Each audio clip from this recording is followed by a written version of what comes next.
another episode of Weightlifting Academy. We are the only show that's dedicated to putting 2,000, 3,000, 10,000 new lifters on the platform in 2012. I'm Nick Horton. I'm Michael Hartman. And it looks like you are right back where you started. Yeah, things changed, but for a very short period of time, and back to my, as you call it, cave-like office. Yep. Well, you know, bears do pretty good in caves, and so do dragons, apparently. So do hobos. You know, hobos. and Olympic weightlifting coaches. So that's good company. It's quiet. It's most academic buildings are kind of similar, just cinder block walls, and I do have a window behind, but not like your setup. I'm jealous. You get the full effect there. I do, yeah. I've got my fancy apartment here. What's deceptive though is that you might think that there's more to my apartment than this, but this is the entire thing. Yeah, this is it. This is the whole thing. We live in a ridiculously small apartment because we chose to live on a cool street here in Portland, and that meant we had to shrink down the size of our place. In fact, I sold $500 worth of books in order to be able to fit it, like what I do have left in this place. And we got rid of like well over half our stuff. It was ridiculous. And we were moving from it was only like 750 square feet. That was our old apartment. Yep. And in order to get into this place, which is smaller than that, we had to get rid of almost everything. But it was kind of cathartic. It was kind of, sometimes once in a while, you just got to get rid of stuff. I'm a minimalist, I guess minimalist by nature, and I think my parents are kind of the opposite. So with the help of my wife, I really eliminate a lot of stuff. And I read one time that you could get rid of one of your possessions every day for a year, and you would still have too much stuff. And I think that's kind of a true statement from those people. I think that would be very easy for me to do. Yeah. Yeah, I especially when it comes to books, I definitely have a tendency to go through too many books. Like, I read a lot and pretty fast, and so that means, I've now tried to get smarter about it. Like, I use the Kindle app on my iPad a lot more often, and that helps. And I'll try to rent a book from the library first. Try to be smarter about it. But I used to just buy the book, and I'd read it, and then if I liked it, I'd keep it. And I like a lot of books, so that means I just kept books. And I have a bad memory, so I'm like, well, I have to keep it because I'm going to go back to it. And I would. But that's really a way to clutter your house extremely fast. And it helps, it helps them, but when Amazon gives you those little friendly tips, like, you may also be interested in these 3 books. And and I'm like, yeah, you're right. One more click of the mouse, right? And go online to buy one book, and you get 4 delivered to your house next week. That's how it. Amazon knows me really well. I'm like, yeah, you guys are right. I do want that book. So we thought we would go. We thought we would pretty much continue off where we were talking about last time. We were talking about tips and tricks in the gym, questions we get all the time, and we could just keep on going because there's a lot of stuff that we can go through. Pretty much an endless amount of stuff we can go through. Things that are the most common problems. Pretty likely, if you're listening to this, you have suffered some of this too.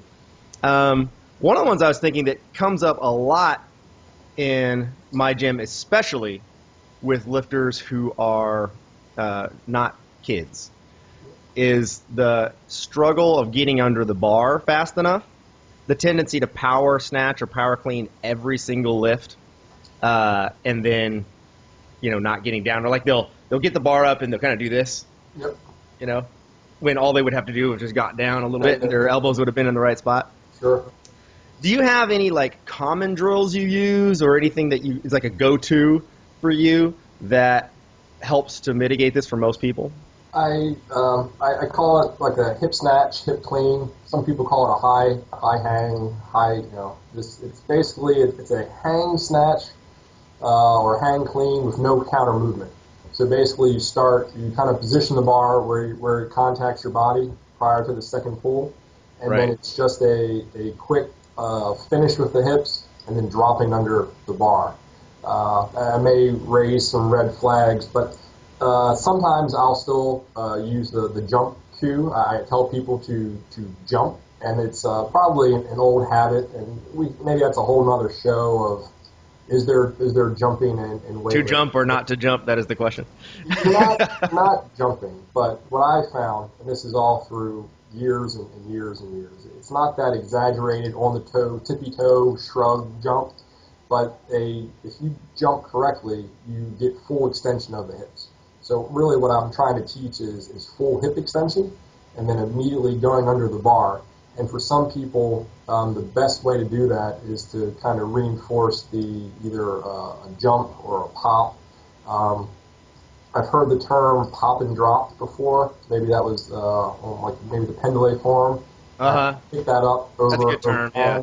But starting that high hang position with basically no counter movement, so slight bend in the knee, shoulders over the bar, and then it is just get your hips through and get under as fast as possible. So the weight being used is significantly less, which I think from a mental standpoint. So you mentioned like some older lifters who are hesitant going under, and it's usually at the heavier percentages. So they're fine up until 90, and then around 90% they get hesitant. But by doing that high hang, it's a heavy. Let's put it this way: it's not their maximum weight, but it's a heavy enough weight that it forces them where they have to go under because they're not able to accelerate the bar off of the platform, and that's something I tend to stick to. I find people do pretty well with it, where it's just a quick little pop and drop. Sometimes I say just a quick little jump. I picked up jump from the heel sometimes. Just to kind of eliminate that tippy toe. We're not trying to stay in that exaggerated plantar flex position. So I say jump from the heel. And physiologically speaking, you really can't jump from the heel. You have to extend the toes somewhat, but it kind of eliminates that pause at the very top. So it's just a quick little jump under, pop and drop, but always from that high hang position with no counter movement. What about you have a go-to or something? Yeah, I do. Here, I'll also maybe respond to a few of the things that you said, and then I'll go into my own drill that I tend to use a lot. But I was going to say, I use the jump cue a lot also, actually, especially, really, I don't use it until it seems like I need to use it. Yeah, same. But it's actually relatively common that I need to use it, I found. And I think even though it is, biomechanically incorrect to say that what your body's doing is jumping in a properly done snatch or clean. Yep. That is not relevant sometimes at the beginning.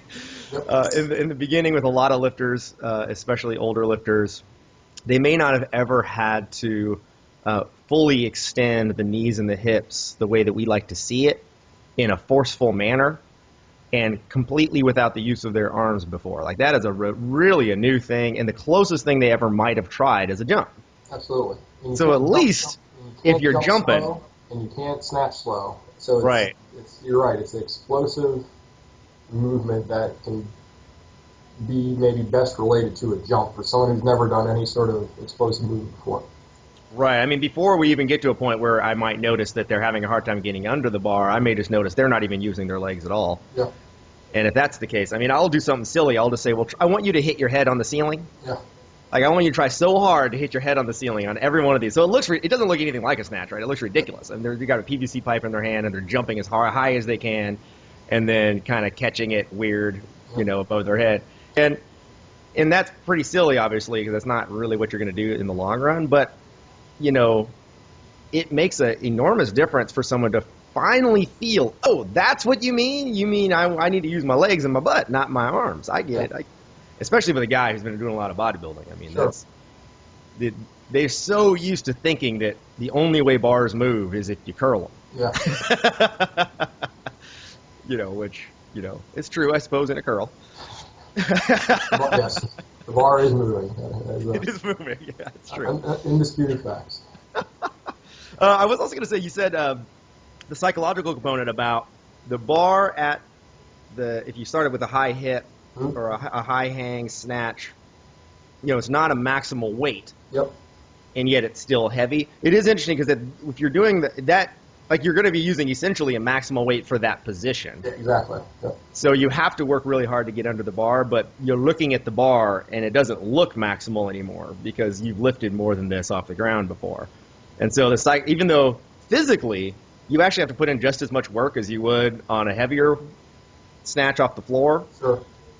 The psychological benefit is that you don't think of it that way. You're not scared of the bar now the way you would be scared of the bar off the floor. And I think fundamentally the reason people don't get under the bar fast enough most of the time is simply because some part of their brain is telling them that it's scary. Yeah. And it's not crazy. I think that's completely objectively true. Like, of course it's scary. Like, you're going to dynamically throw something over your head and then catch it in an overhead squat position. I mean, what a strange thing to do, you know? Sure. That's very weird. So it makes a lot of sense why you'd be scared of that. And so finding any kind of way, like you're saying with the high hang snatch or clean or whatever it is, to face that fear, but in a way that it's not as scary yet. It's scarier than not doing it, but it's not as scary as the full version. Then that's a good thing. So the drill, I do that one sometimes too. The one I've been using a lot is something I call just catch it and write it down. Yep. And the idea here is not to have them try to get under the bar fully yet, but rather say we start them catching it no matter what the weight is, always at, let's say, like the bodybuilder quarter squat level. Exactly. So you get there and you stop. Yep. I don't want you to go anywhere, and I want you to squat down and then get back up. So you catch it, you stop, and then you go down. The tendency for most people who don't want to get under the bar very much is they catch it at wherever it is and they stand up immediately. Yeah. Or they catch it and they almost run. Like they're really unstable. And what I like about this particular drill is it does two things. One, it does make you get a little bit more confident about the idea of getting under the bar slowly. It's a slow method. It's not the fast method, I think. But I like it because it does slowly retrain the brain. But the other one is that you're also learning stability. Yep. And one of the things that makes this all scary is when it's unstable. Sure. The more stable and secure you feel, the better off you're going to be. And obviously, the more you're going to catch in the long run. That's, of course, true. And, my goal over time is like, okay, for like a week or two, we were catching at the quarter squat. Let's go down an inch or two. And then we're going to catch it there over and over and over again. And I just want you to always land in the same spot and then go down. And then eventually we're parallel. Sure. Like, okay, you can catch it at parallel. You can pretty much go anywhere. You're done. Like, at that point, almost everybody at that point is going to get under the bar as needed. But that could take a while, like I said, it is the slow method, and many times in Olympic weightlifting, just like in anything that's really technical, you just kind of have to accept that the slow method's probably the way to go. Like any of these drills that we're going to talk about, fixing any problem, they are usually not going to fix it in a week or 3. It's something you have to kind of just go with for a while, accept that you're going to have these struggle periods, and then it'll eventually start coming together. And you'll have moments, where like, oh, something clicked, I got it. And then something clicked, and I got that, and I moved forward a little bit. But it's going to take its time. And I think that's, it's more likely to sink in and really be there forever if you allow yourself to go through the slow process of learning things correctly, rather than trying to rush everything and like, oh, I'm going to do this drill, and 2 weeks later I'm going to be a great snatcher. Yeah. Which is unfortunately often the mindset of many people when they're first starting out. I use a very similar thing, and just along those same lines, I like teaching different positions, and so sometimes I'll have people, just another example, off the floor, I'll have them pause at the knee, and not for any other reason, just to let them kind of feel in control of their body, right? It's like, sure. It's a series of very discrete movements that we do in continuous fashion as fast as possible. But I think it's important just to kind of know those positions so you can go back and forth to those positions if need be. I think it just gives you a sense of kind of like a greater control over your body and kind of like a kinesthetic awareness. So you were saying you'll have people catch it on quarter squat. I do something, I call it catch on bent leg. So sure, yeah. Sometimes the tendency, especially with maybe like the football crowd or somebody, where they at a power clean, they'll spread their legs with no bend in the knee at all. So it's kind of lean back, elbows down, and they kind of roll up their body with their legs spread. So the first thing I do is, I'll have them, finish the pull, catch on bent leg, just so they have some bend at the hip and some bend at the knee, so that they had to, they could squat it all the way down. And then, I know you said over time, sometimes I'll just have them with a light enough weight. I'll say, okay, you're going to do a rep, catch it at a quarter squat, catch it at half squat. And in some instances, even if they're not quite finishing the pull, I just want to teach them that it's totally acceptable to catch the bar, that half squat position. Don't let the bar loop and land on your shoulders. Basically, you get the bar up, shoot your elbows through, and you're catching it in that half squat position. Just to kind of teach the movement, so that again they kind of feel comfortable in that position. And then over time, we try to kind of, like you said, catch it, hold it, and then squat down. I do the same thing, especially with beginners, whether it's the snatch or a clean, where I make sure they're stable before they go down, especially in the snatch. A lot of people, they get such in a hurry to get under the bar, which is the key to lifting big weights. But in learning, I want you to pull, catch, and then squat, and make sure that you're not squatting until the bar is correctly placed overhead. And then over time, pick up the pace, so that eventually it becomes a seamless pull, under, instead of like segments of parts. But I use a very similar approach. Yeah, making sure, I think that's a big lesson that anyone who's learning can benefit from, is the idea that even though in the long run everything's supposed to look smooth and fluid and all of that, it's going to behoove you to break it down into component parts. And any particular coach is going to have the different ways in which they break things down, and that's not really the relevant part. It's the fact that they broke it down. It's similar to, like, again, it's like the martial arts where, different, people who are teaching you how to do, kung fu are going to have different ways of doing it and all of that. But the important thing is that they always break down how your body needs to stand in this spot, and you need to move your arm in this way, and then, that kind of thing. And you just drill this part and this part and that part, and over time maybe you slow down, or you speed up rather, the transitions. But if you're not, you need to be comfortable to stop, move, stop, move, stop, move, stop, even though in the long run that's not going to happen. From the floor to all the way overhead, it's pretty much a non-stop acceleration. You have different rates of acceleration throughout that pull, but you're not ever going to stop in the long run. But in the short run, yes, pausing at the knee, or even at the hip, or wherever else that you need to pause at in order to get it right. That's a really important thing. And almost, as funny as this can sound, I think if you're on your own, you can almost arbitrarily pick a few points in the lift to pause at. And so long as you figure, okay, at this point in the lift, where should I be in an ideal snatch? Where should I be? Okay, I'm going to pause here. I'm going to make sure I am in that spot, and then I'm going to move to the next one. If you do that, almost totally regardless of what position it was that you stopped at, you'll probably see a great benefit, because now you've shortened each learning phase. So say from the floor to that point one, which could be the knee. I'm the same way. I've had people pause at the knee. From the floor to the knee, well, now all you have to do is get that right. Yep. You're just thinking, well, I need to somehow correctly move from a start position to the knee position. How do I do that? Yep. And that's really, a key to all kinds of learning, and it shouldn't be any different in your mind when you come approaching Olympic lifting. It's just another thing you got to learn, and breaking down anything that you need to learn into component parts is going to make that learning a lot faster.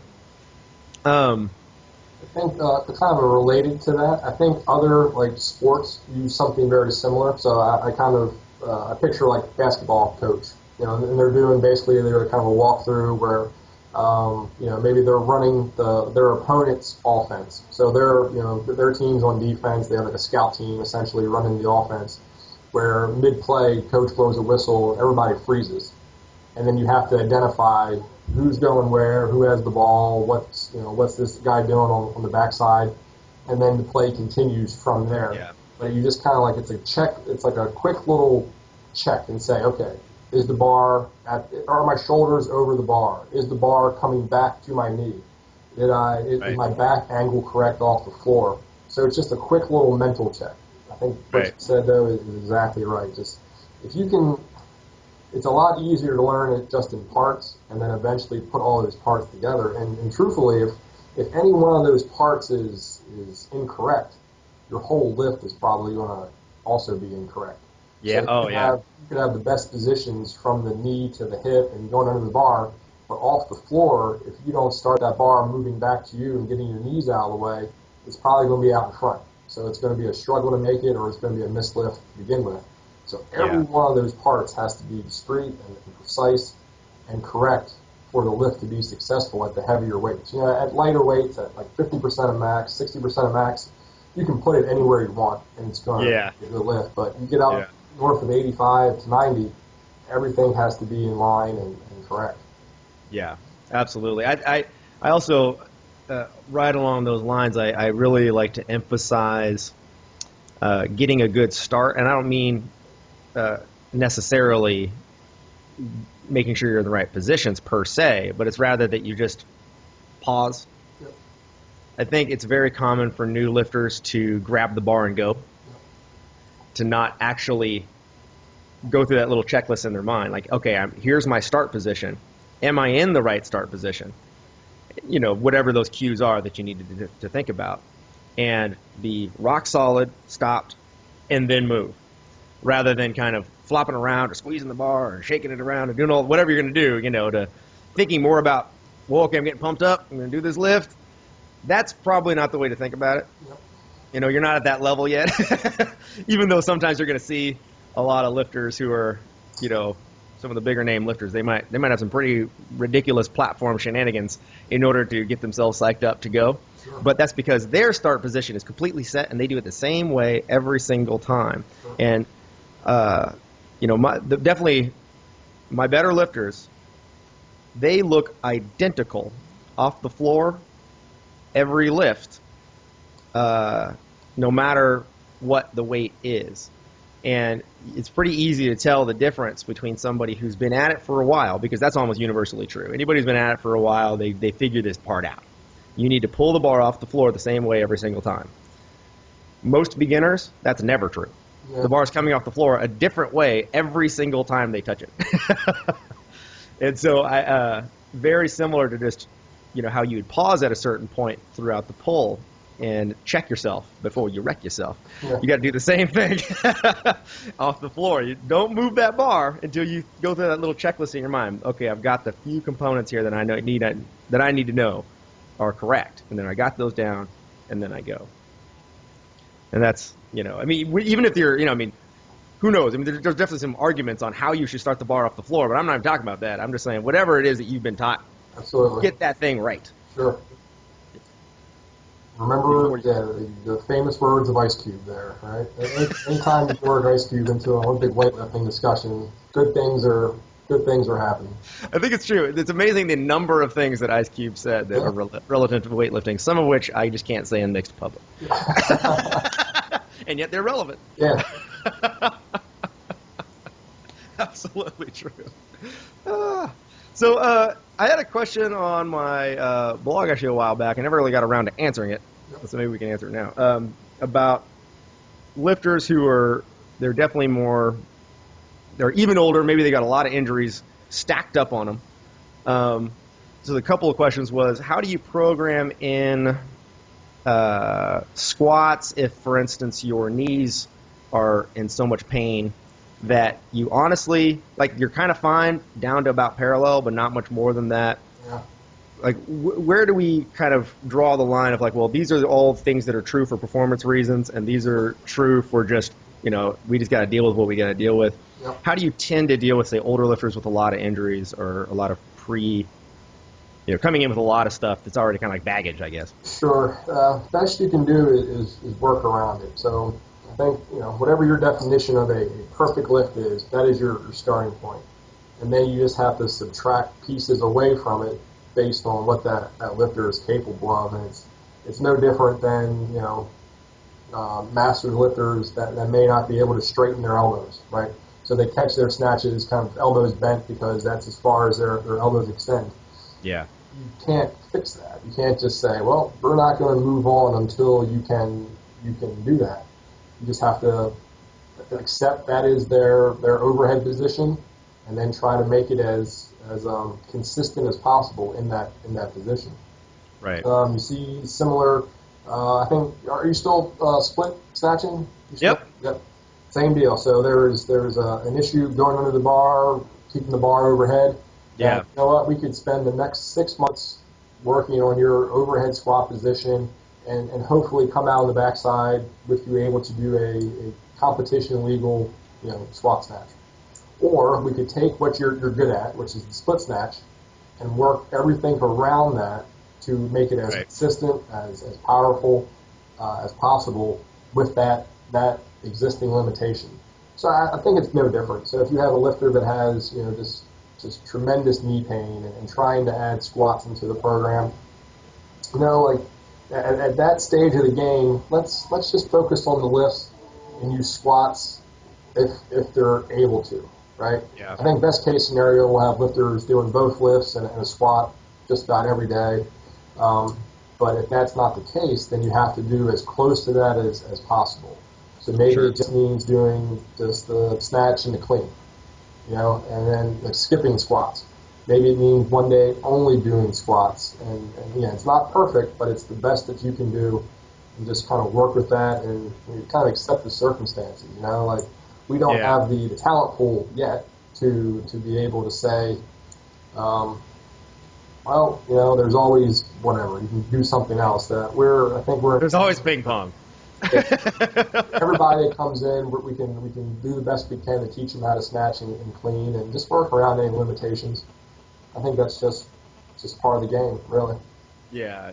I think it's almost inevitable, actually. If you're in the masters category, and if you're over, say, 50, I think the likelihood that you're not going to have some minor injury, just overuse injury or something like that, that you're going to have to work around is pretty low. I mean, it's pretty likely you're going to have something.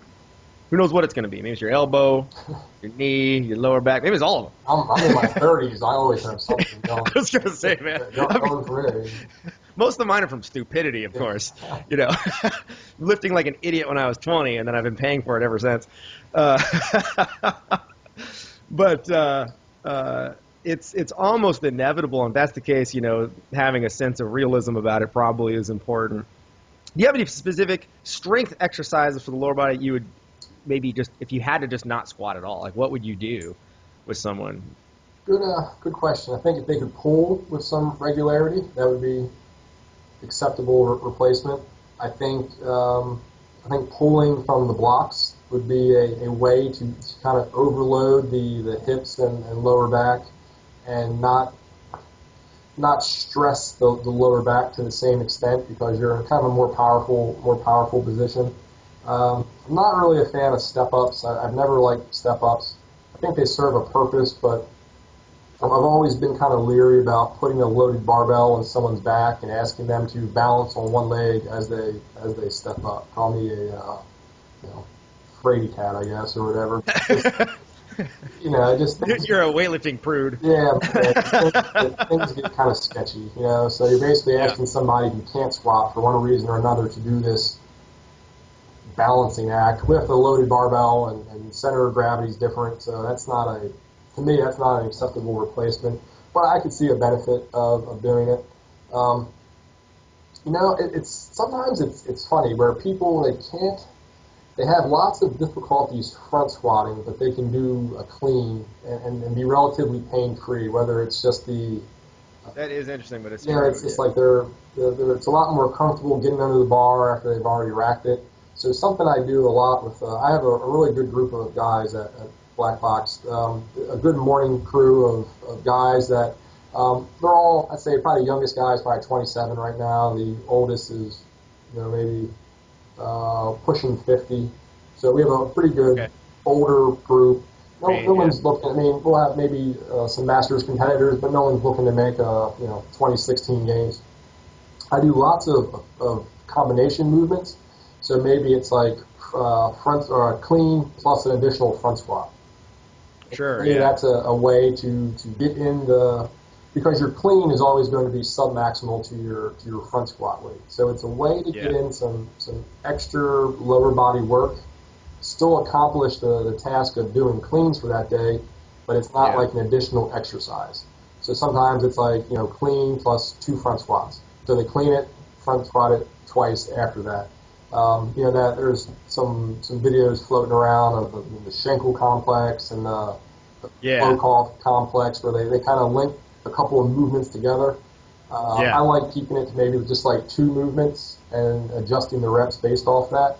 Only because once you get to like 4 or 5 movements, it's hard to remember what to do next. We did the Volkov complex just for kind of fun a couple weeks ago, and it's you're seeing the white stars toward the end, and then you have to remember, is it push press then jerk, or am I jerking it, or just get to like 2 or 3 movements, and that's another way to kind of increase the volume of lifting and kind of limit absolute stress on different joints. Yeah, that's pretty good. Actually, I think the Klokov complex, I'm fairly convinced that Klokov, if you don't know who Klokov is, he's a Russian lifter, one of the best in the world. Google him. It's worth your time. I'm borderline convinced that he is doing that just to screw with people. Yeah. I highly doubt he does this as a normal part of his training, but he's just capable of doing it, and he knows it, so he's showing off, and rightfully so. The guy is a heck of a lifter, and he is impressive. I'd be real embarrassed if somebody knows about us in Weightlifting Academy and doesn't know about Dmitry Klokov. Somehow they stumbled across us. Well, we're just that pretty, man. I know how the web works, but still, that's I would, and if you don't, look him up. Check out his YouTube videos because he's got these great. It's the music in the background that makes it.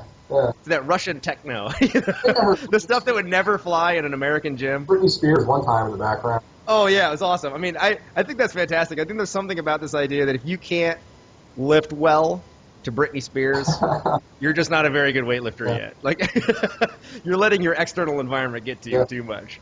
I'm sort of joking, but I'm actually also kind of being serious. Like, I think people get so used to the idea of the environment being a particular way, and if it's not that particular way, then they just can't lift. Yeah. And that's horrible, because I guarantee you go to a competition, it will not be what you want.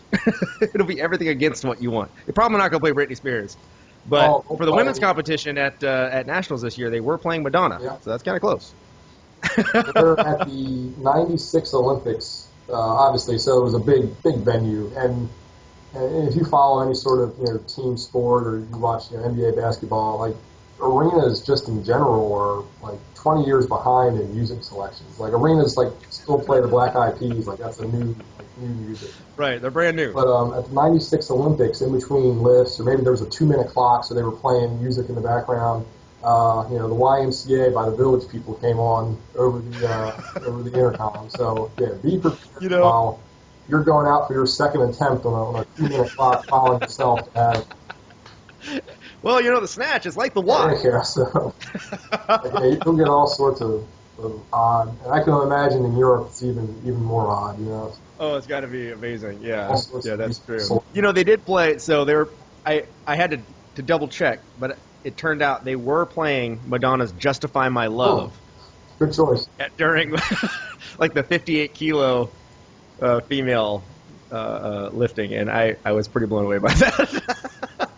Especially considering that all the judges for the competition and many of the other folk there who were, USA weightlifting higher ups, they're not in the demographic of people who would have purposely listened to Madonna's "Justify My Love." So that was amazing to me. It was a good moment of excitement on my end. I was also going to say about, you mentioned the one-legged, squat versions. I really don't tend to like these. I don't like lunges very much, particularly not weighted lunges. I don't like step-ups. I don't like Bulgarian split squats, which, partly because it's a weird name, because I don't think anyone on the Bulgarian national team ever did them. I think general fitness type stuff, it's fun to have some variety. So I wouldn't say I've never programmed a Bulgarian split squat, but for the sole purpose of improving competition lifts, don't think I would recommend it. Yeah, and I think it's for that reason of injury. For me, that's the same sort of thing. I certainly I have had in the past general fitness clients who will do some of these kinds of things, but the amount of weight they're using is either zero or close to zero. So the stability is not a big issue. They're really just doing it in part to even learn how to to move correctly. I'm not worried that, someone who's actually serious about learning the Olympic list, they're probably athletic enough where they can move on one leg or they can do a body weight lunge correctly without falling over, which is actually not true of someone who's, say, a 350-pound woman who's never moved in her life. That is actually a really hard task for her, and lunges even be too much, but just balance. That's not really true for someone trying to learn the Olympic list. So that whole reason why you do it is out. Yeah. I'm not worried about their balance.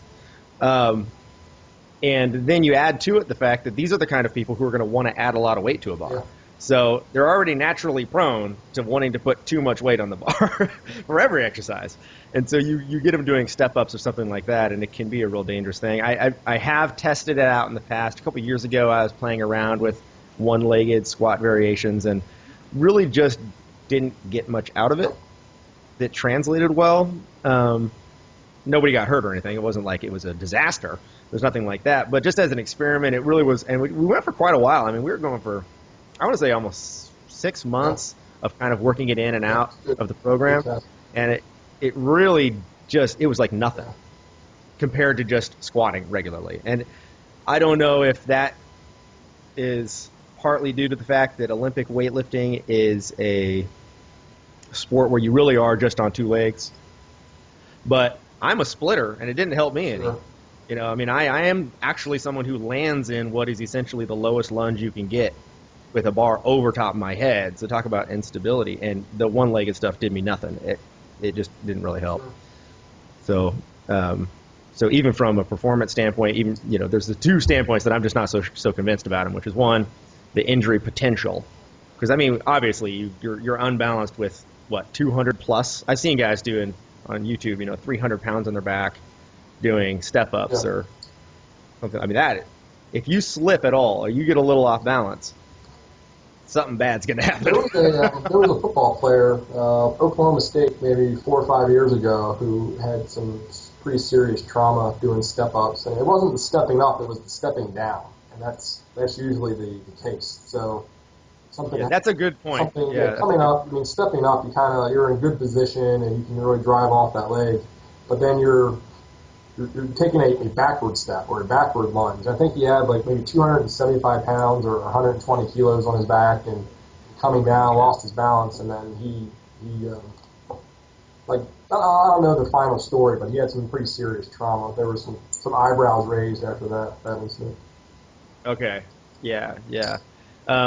I guess one reason I would bring you that I think it is probably good that we brought that topic up is because there has been kind of a debate over the last few years about, it's been framed as, and I think this is a straw man thing, but it's been framed as a squat or one-legged variations, which are also weighted. And since I have gone on record as saying maybe not everybody needs to do certain kinds of squatting, that does not mean that I automatically am for the one-legged variations that are weighted, because I'm actually not. If you can't squat for whatever reason, you can't squat. I don't think you should replace that with these heavy one-legged versions. I just think the risk of injury is too high. I tend to agree with you, but I would also encourage people to kind of make their own opinion. And I think you said something really, really key that a lot of people miss out on. You said you worked it in and out for a period of about 6 months, and then you came up to your opinion. I'll have on my blog or something, I'll tell somebody, try a little drill, and they try it once, and then I get an email back saying, I tried it, didn't work. For what, a workout? Yeah, exactly. So I tried it twice, and didn't work. Neither one of us would probably be married if we just gave up the first spot. That'd be it, yeah. That's it. Just stick with it for a little while. Good things might happen. Or, at least sometimes it's not always learning what to do, it's learning what not to do. So you, Yes. you tried it for 6 months, gave it an honest kind of evaluation, and you figured out in your gym with your lifters, it's not what to do. So going forward, you have that kind of in your back pocket. So I encourage people to try. It's okay to make mistakes. I've made up a lot of silly exercises or variations in my life, and every now and then one sticks, and I stick to it. Yeah. But there were a lot that we just practice a couple times and then just slowly move away from, and that's a good thing too.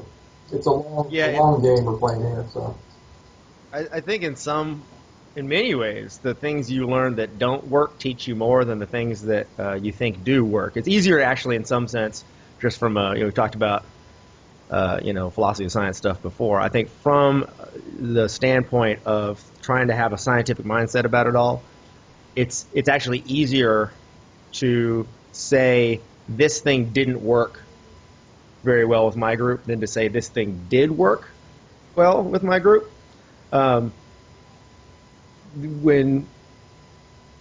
When you try something out and the results either go down or nothing changes, I think that tells me something a little stronger than I tried something out and everything worked, in part because of what we talked about before. The variables are so all over the place that if I put something in and everything just goes to hell, that's a little easier for me to say, okay, if I pull it back out, does everything come back? That's a little easier, whereas especially since it's easier to see the real negatives, the curve's usually bigger. With the positives, they're usually really minor. So maybe I'll say, well, we're going to do, say, more time doing back offsets on the snatches for a while. Well, that is something that I do feel like has worked, but it's hard to know for sure exactly how much, because you get these minor boosts. The amount of PRs, which is really what you're looking for, right? For the positive side, is like the amount of extra personal records people are getting or something on something. Well, that's naturally topped. There's only even if you were on steroids, and you were like the most genetically gifted person on the world, your rate of progress upward can only increase so much, whereas your progress downward can go just all the way down to zero. So if you take something and you're like, well, I'm going to try this out, and nobody's getting personal records anymore, their squats are going down, they just can't hit the old lifts that they used to hit, you've done something negative that didn't work. Whereas you put something in and it could be a good thing, but it's a very minor amount, then the statistical difference between your baseline and what's positive is pretty low. And it's hard to know for sure. So I feel like you need to have that trial for a much, much longer period of time. I agree. Yeah, that's a good way to look at it too. It's just I don't use the term like genetic limit, or there's not a ceiling, but there is a point where the gains become very, very small in measure. So just to keep it simple, so you may get to a point where you kind of reach your best lifts, and adding 10 pounds to the bar, it's not possible, But adding 1 pound to the bar over the next 2 weeks or 2 years or however long, it is a lot more reasonable, But you may not have the ability to use or load that small. And the same thing when you're saying about making gains. Gains come very hard. They're long and hard fought usually. So just because something improves performance, it could have been other factors, but if it decreases performance, that might be easier. And as you said, you can see the difference more, So you can pull it out. I tend to agree with you. That's pretty good way to look at it. And that is nice, I think, from like, let's say you're training at home on your own, and you're testing things out. It's easier to see if something, it's going to take, let's say, only maybe a month. You don't want to go so short that you're only a week or two in. That tells you nothing. But at least a month. I think anything less than a month, you probably didn't have enough time at it to really know for sure. But let's say you don't change anything else. You just put this one thing in, and you see a marked decrease in performance over the course of a month. Pretty good chance that thing's not working for you. On the other hand, the other way around, you go a month, nothing changes or only slight positive changes. You don't know for sure if it's the thing you put in that's helping. It may or may not be. You probably have to go longer. But at least on that end, you're not losing anything. You're like, well, I might as well keep it in. I didn't lose anything. We're at least the same or better. So you might as well keep going. Whereas with the other one, you can at least know I'm not going to be doing a 6 8-10 month experiment with something that clearly sucks. I mean, it was a little excessive for me with the 6 month thing with the step ups and stuff, but I was trying out multiple versions of one-legged stuff. So, it's not just a step up. I was trying the Bulgarian split squats, and I was trying, well, let's do it with different rep ranges maybe. Like maybe they only work if you're doing 8s and 12s, not trying to go heavy with 3s, because that's just ridiculous. You're going to fall over and die. All kinds of different stuff. And so the reason it took 6 months, I don't want to discourage somebody from trying something out for long periods of time, but for me was simply because I was trying out multiple variations of the same thing, just to make sure that it wasn't the exercise itself, and it was just the rep ranges or something. I didn't want that to be the case, and then I threw the baby out with the bathwater. That's just bad. So but it is good, I think, from your own perspective to think, well, if I'm working out, say in my garage, I really do need to test all these things that I could try out.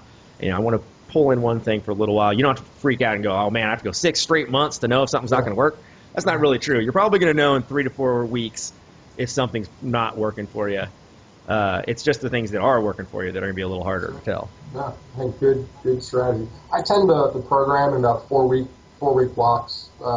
Yeah, minimum of like a 2 week, because I like to have some flexibility. At the end of 2 weeks, if I have to, I can make some adjustments. But I'd say like for some of like the online training programs I've done for people, like online consultation type stuff, I typically do it in a 4 week block, just because I think that gives us a kind of an arbitrary amount of time to assess and then adjust if necessary at the end of those 4 weeks. I think from a psychological standpoint, it's nice to, have something on paper for that 4 week period, and then know the next 4 weeks might be a little bit different. So it's not just the same thing over and over and over again. Right. So I like that. Right. Yeah, I think that there's something to the, just sort of the fact that in reality our culture functions via weeks and months, and that's the way we live our lives. We're in February, and then we're in March, and then we're in April. We shift through these months, and so I think we're almost programmed through a lifetime of this to think in terms of months. Who knows? If we live in a different culture with a different calendar system, maybe we wouldn't think that way. Maybe it'd be different. But this is the way we tend to think. Week. We tend to write our programs based on a calendar week. So 7-day week, regardless of whether or not that actually makes the most physiological sense. It does from a cultural sense, and you kind of have to go with that. Yeah, I remember like in the old bodybuilding days when I was younger. There's a lot of funny programs like, say, 4 days on, 1 day off. It's tough to do.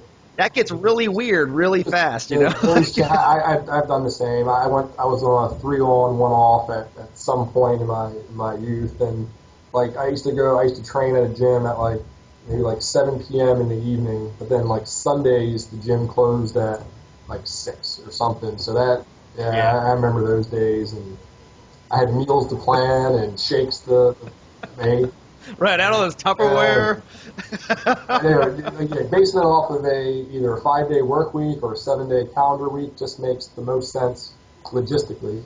So we just kind of adapted. But I read one time, it was I think it was Zatsiorsky or Verkhoshansky.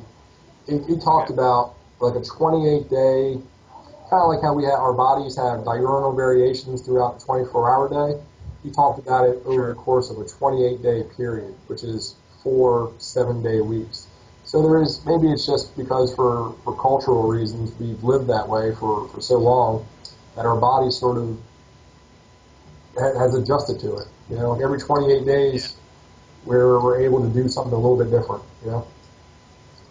Yeah, that is from I guess a more broad perspective.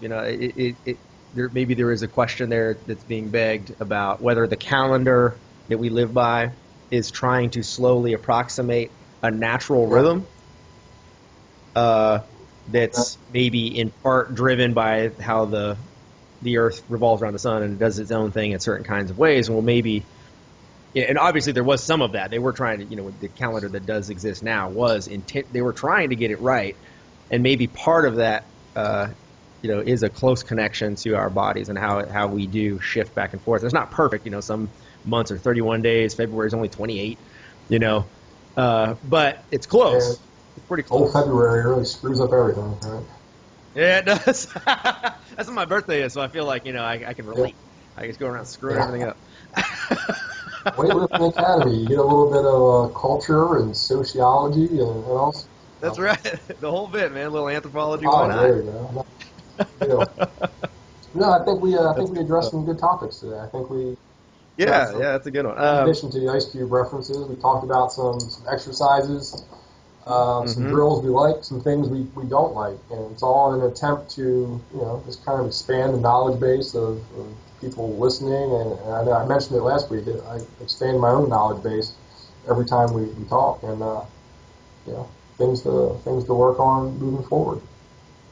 Absolutely, absolutely. And again, you know, this show thrives on questions. So if you have some questions, make sure you go to facebook.com/weightlifting academy. That's facebook.com/weightlifting academy. And click the like button and get involved there. You can also sign up to get every single episode of this show at weightliftingacademy.com. And we have a comment section there, and you can obviously ask your questions there. Um, and the show comes out every Wednesday, so get yourself ready to We go. appreciate any and all feedback, comments, and you know, maybe a little criticism every now and then too. Doesn't hurt. That's right. We're, That's right. We're strong. We can deal with it. I forget who said it, but if you don't have, you know, you don't get some negative criticism by noon every day, you're not working hard enough, you know. By noon every day. That's good. All right, man. Well, it's good talking to Absolutely, you. Nick. Talk to you soon. See you All right. guys.